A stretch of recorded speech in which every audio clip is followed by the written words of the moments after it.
ಇನ್ನು ಸ್ವಾತಂತ್ರ್ಯ ದಿನಾಚರಣೆಯಂದೇ ಚನ್ನಪಟ್ಟಣದ ರಾಜಕಾರಣಕ್ಕೆ ಒಂದು ಟ್ವಿಸ್ಟ್ ಸಿಕ್ಕಿದೆ. ಕಳೆದೊಂದು ತಿಂಗಳಿನಿಂದ ಚನ್ನಪಟ್ಟಣದಲ್ಲಿ ಸುತ್ತಾಡ್ತಾ ಇರುವಂತಹ ಡಿಸಿಎಂ ಡಿಕೆ ಶಿವಕುಮಾರ್ ಇವತ್ತು ಚನ್ನಪಟ್ಟಣದಲ್ಲಿ ಧ್ವಜಾರೋಹಣ ಮಾಡಿದ್ದಾರೆ.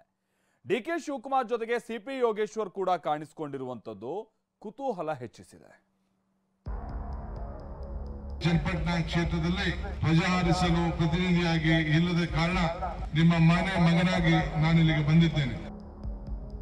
ಲೋಕಲ್ MLA ಪಾಪ ದೇಶದ ಸ್ವಾತಂತ್ರ್ಯ ಇತಿಹಾಸ ಅವೆಲ್ಲ ಅದ್ರ ಬಗ್ಗೆ ಕಾಳಜಿ ಇಲ್ಲ ಅಂತ ನಾನು ಭಾವಿಸ್ಕೊಂಡಿದ್ದೇನೆ.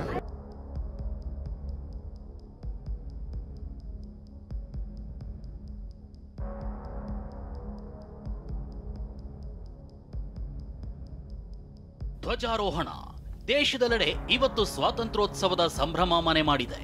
ರಾಷ್ಟ್ರ ರಾಜಧಾನಿ ದೆಹಲಿಯ ಕೆಂಪುಕೋಟೆ ಮೇಲೆ ಪ್ರಧಾನಿ ಮೋದಿ 11ನೇ ಬಾರಿ ಧ್ವಜಾರೋಹಣ ಮಾಡಿದ್ರೆ, ರಾಜ್ಯ ರಾಜಧಾನಿ ಬೆಂಗಳೂರಿನಲ್ಲಿ ಮುಖ್ಯಮಂತ್ರಿ ಸಿದ್ದರಾಮಯ್ಯ ಧ್ವಜಾರೋಹಣ ಮಾಡಿದ್ರು. ಆದ್ರೆ ಇವತ್ತು ವಿಶೇಷವಾಗಿ ಕಂಡಿದ್ದು ಡಿಸಿಎಂ ಡಿಕೆ ನೆರವೇರಿಸಿದ ಧ್ವಜಾರೋಹಣ. ಅದಕ್ಕೆ ಕಾರಣ ಚನ್ನಪಟ್ಟಣದಲ್ಲಿ ಡಿಕೆ ಧ್ವಜಾರೋಹಣ ರಂಗೇರಿದ ರಾಜಕಾರಣ. ಅಕ್ಕಪಕ್ಕ ಕೂತು ಕುತೂಹಲ ಮೂಡಿಸಿದ ಡಿಕೆ ಸಿಪಿ ಯೋಗೇಶ್ವರ್.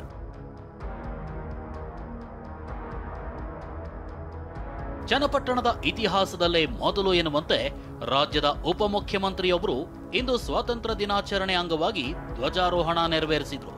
ಬರೀ ಇಷ್ಟೇ ಆಗಲಿಲ್ಲ, ಚನ್ನಪಟ್ಟಣದಲ್ಲಿ ಆಯೋಜಿಸಲಾಗಿದ್ದ ಸ್ವಾತಂತ್ರ್ಯ ದಿನಾಚರಣೆ ಕಾರ್ಯಕ್ರಮ ಹಲವು ವಿಶೇಷತೆಗಳಿಗೆ, ರಾಜಕೀಯ ಪಟ್ಟುಗಳಿಗೆ ಸಾಕ್ಷಿಯಾಯಿತು. ಅದೇನು ಅಂತ ತೋರಿಸ್ತೀವಿ ನೋಡಿ. ರಾಜಕಾರಣ ಮಾಡಲು ಬಂದಿಲ್ಲ ಎನ್ನುತ್ತಲೇ ಡಿಕೆ ದಾಳ. ಉಪಚುನಾವಣೆ ಘೋಷಣೆಗೂ ಮುನ್ನವೇ ಚನ್ನಪಟ್ಟಣ ಅಖಾಡ ಈಗಾಗಲೇ ರಂಗೇರಿದೆ. ಒಂದು ಕಡೆ ದೋಸ್ತಿಯಾಗಿರೋ ಬಿಜೆಪಿ ಜೆಡಿಎಸ್ ಮಧ್ಯೆ ಟಿಕೆಟ್ ಫೈಟ್ ನಡೀತಿದೆ. ಸಿಪಿ ಯೋಗೇಶ್ವರ್ ತಮಗೆ ಟಿಕೆಟ್ ಬೇಕು ಅಂತ ಪಟ್ಟು ಹಿಡಿದಿದ್ದಾರೆ. ಈ ಮಧ್ಯೆ ಇಂದು ಚನ್ನಪಟ್ಟಣದಲ್ಲಿ ರಾಷ್ಟ್ರ ಧ್ವಜ ಹಾರಿಸೋ ಮೂಲಕ ಸಿಪಿ ಯೋಗೇಶ್ವರ್ ಡಿಕೆ ಜೊತೆ ವೇದಿಕೆ ಹಂಚಿಕೊಳ್ಳೋ ಮೂಲಕ ಕುತೂಹಲಕ್ಕೆ ಕಾರಣವಾಗಿದ್ದಾರೆ. ನಾನು ರಾಜಕಾರಣ ಮಾಡೋಕ್ ಬಂದಿಲ್ಲ ಅಂತಲೇ ದಾಳ ಉರುಳಿಸಿದ್ದಾರೆ. ನಾನು ರಾಜಕಾರಣ ಮಾಡಲು ಬಂದಿಲ್ಲ, ಅಭಿವೃದ್ಧಿ ಎಂದರೆ ಏನನ್ನು ಮಾಡಲಿಕ್ಕೆ ಸಾಧ್ಯ ಎಂಬುದನ್ನ ತೋರಿಸಿ ಪ್ರಯತ್ನ ಮಾಡಲು ಬಂದಿದ್ದೇನೆ. ನಿಮ್ಮೆಲ್ಲರ ಸಹಕಾರ ಕೂಡ ನಾನು ಬಯಸ್ತಾ ಇದ್ದೇನೆ. ನಿಮ್ಮ ಸಮಸ್ಯೆಯನ್ನ ಆಲಿಸಲಿಕ್ಕೋಸ್ಕರ ಬಂದಿದ್ದೇನೆ.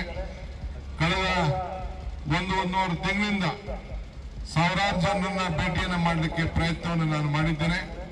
22,000 ಅರ್ಜಿಗಳು, ಜನರ ಸಮಸ್ಯೆಗಳಿಗೆ ಸ್ವೀಕಾರವನ್ನ ಮಾಡಿದ್ದೇನೆ.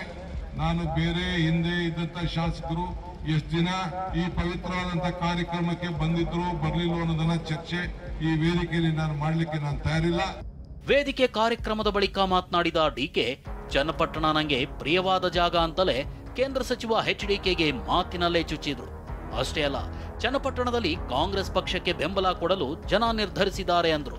ಚನ್ನಪಟ್ಟಣ ನನಗೆ ಬಹಳ ಹತ್ತಿರವಾದ್ದು, ಪ್ರಿಯವಾದಂಥ ಜಾಗ. ಜನ ಬಹಳ ಒಳ್ಳೆ ಜನ. ಅವರಿಗೆ ನಾನು ಸ್ಪಂದಿಸಬೇಕು.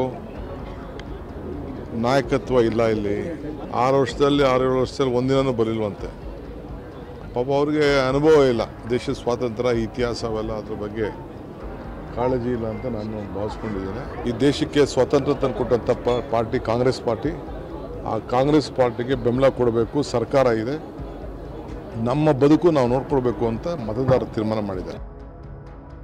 ಚನ್ನಪಟ್ಟಣಕ್ಕೆ ನಾನೇ ಅಭ್ಯರ್ಥಿ ಎಂದ ಡಿಕೆ, ಚನ್ನಪಟ್ಟಣದಲ್ಲಿ ಧ್ವಜಾರೋಹಣ ಮತ್ತು ತಾವು ನೀಡಿದ ಹೇಳಿಕೆಗಳ ಬಗ್ಗೆ ನೆಲಮಂಗಲದಲ್ಲಿ ಮತ್ತೆ ಸ್ಪಷ್ಟೀಕರಿಸಿದ ಡಿಕೆ ಶಿವಕುಮಾರ್, ಚನ್ನಪಟ್ಟಣಕ್ಕೆ ನಾನೇ ಅಭ್ಯರ್ಥಿ ಅಂದಿದ್ದಾರೆ.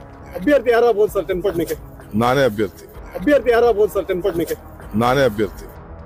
ಹೀಗೆ ಚನ್ನಪಟ್ಟಣದಲ್ಲಿ ಡಿಸಿಎಂ ಡಿಕೆ ರಾಜಕಾರಣ ಮಾಡೋಕ್ ಬಂದಿಲ್ಲ ಅಂತಲೇ ಯಾರಿಗೇನ್ ಸಂದೇಶ ತಲುಪಿಸಬೇಕೋ ಅದನ್ನ ತಲುಪಿಸಿದ್ರು. ಈ ಮಧ್ಯೆ ಡಿಕೆ ಮತ್ತು ಸಿಪಿ ಯೋಗೇಶ್ವರ್ ಒಟ್ಟಿಗೆ ಒಂದೇ ವೇದಿಕೆಯಲ್ಲಿ ಕಾಣಿಸಿಕೊಂಡಿದ್ರು. ಟಿಕೆಟ್ ಸಿಗದೇ ಇದ್ರೆ ಬಂಡಾಯ ಅಭ್ಯರ್ಥಿಯಾಗಿ ಸ್ಪರ್ಧಿಸೋಕೆ ಸಿಪಿವೈ ಸಜ್ಜಾಗಿದ್ದಾರೆ. ಈ ಮಧ್ಯೆ ಯೋಗೇಶ್ವರ್ ಕಾಂಗ್ರೆಸ್ ಸೇರ್ತಾರೆ ಅನ್ನೋ ಚರ್ಚೆಗಳು ಹುಟ್ಟಿವೆ. ಹೀಗಾಗಿ ಇಬ್ಬರ ಮುಖಾಮುಖಿ ಕುತೂಹಲ ಹುಟ್ಟಿಸಿದೆ. ಅತ ಮಂಡ್ಯದಲ್ಲಿ ಮಾತನಾಡಿರುವ ಸಚಿವ ಚೆಲುವರಾಯ ಸ್ವಾಮಿ, ನಮ್ಮ ಪಕ್ಷದ ಸಿದ್ಧಾಂತ ಒಪ್ಪಿ ಯಾರೇ ಬಂದರೂ ಸ್ವಾಗತ ಅಂದಿದ್ದಾರೆ. ಮೊದಲು ಬರಲಿ, ಮಾತಾಡಲಿ, ಆಮೇಲೆ ಸರ್ ನನ್ನ ಹತ್ರ ಮಾತಾಡಿಲ್ಲ, ಎಲ್ಲರೂ ಮಾತಾಡಿದಾರೆ ಗೊತ್ತಿಲ್ಲ. ಬಂದರೆ ಯಾರು ಬರಕಾದ್ರೂ ಪಕ್ಷ ಸಿದ್ಧಾಂತ ವಹಿಸಿ ತಪ್ಪೇನಿಲ್ಲ.